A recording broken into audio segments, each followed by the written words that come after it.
Hello everyone, this is your boy Fintech Fixture. In this video I'm going to teach you how to send money to your mobile wallet. I want you to be able to send money to your MTN or Airtel number in any country. For example, Uganda. So the first thing that you need to have is to have an Abisha and Nafash.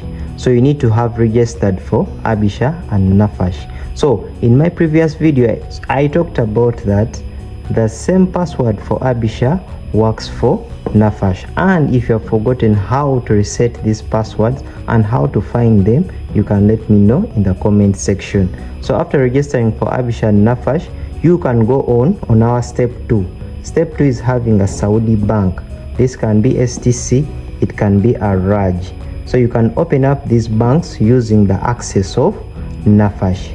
Then you can also go a step ahead on opening up what we call e-wallets. So these e-wallets can be Tikimo, it can be Barak, it can be Yope, it can be any other wallet that you may want.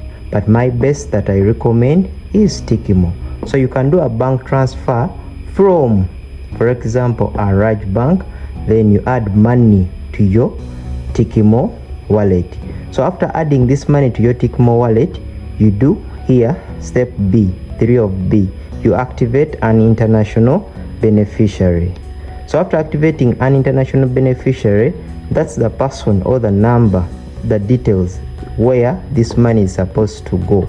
So your money will be able to go to your mobile wallet, either MTN or Airtel. So those are the 4 steps that you need to go through in order to receive money to your mobile wallet in a very short time. So if you find this confusing, you can let me know in the comment section and I can help you out in all these steps and how you can send money to your wallet. Thank you for watching.